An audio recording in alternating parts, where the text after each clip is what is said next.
अस्सलाम वालेकुम दोस्तों, आज 2 नवंबर 2022 है और आज हमने गंदम की काश्त मुकम्मल कर ली है। ये हमने खड़ी कपास के अंदर जब हमने उसको ख़त्म कर दिया तो खड़ी कपास के अंदर हमने खेलों के अंदर ही पानी लगा दिया भर कर, और फिर उस पे जब वतर आई तो हमने जो है रूटर लगा दिया, सिंगल रूटर लगाया, और फिर अब उसके ऊपर जो है बीज और खाद का छट्टा कर दिया, और इसके बाद फिर ऊपर से हल्का रूटर एक और लगा दिया, और फिर ये जो है बिजाई इसकी कंप्लीट हो गई।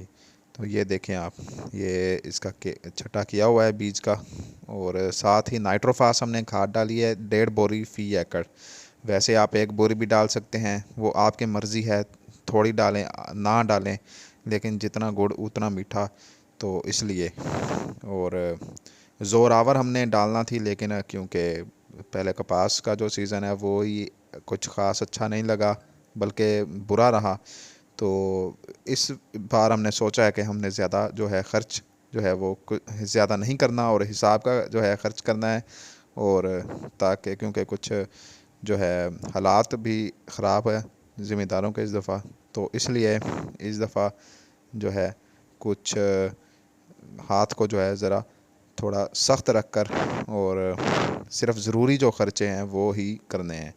तो आप ये देख सकते हैं, ये दूसरा हमारा एकड़ है, और यहाँ पे भी हमने जो रूटर लगा दिया, और ये यहाँ पे कुछ छड़ियाँ उसकी निस्बत ज़्यादा हैं क्योंकि जो वहाँ पे कपास का कद का कुछ फ़र्क था, इसलिए। और ये देखें आप, ये बीज का केरा और बीज का छट्टा और खाद का छट्टा करके ऊपर से डबल रूटर लग रहा है। ये दूसरी दफ़ा का रूटर इसके ऊपर लग रहा है, और इसके साथ ही जहाँ जहाँ पे ये लगता जा रहा है ऊपर से, तो उसके साथ ही बिजाई मुकम्मल होती जा रही है। तो इंशाल्लाह दोस्तों अगली वीडियो में आपसे मिलेंगे, तब तक के लिए अपना ख्याल रखिए, और लाइक कीजिए, शेयर कीजिए, चैनल सब्सक्राइब कीजिए। शुक्रिया दोस्तों।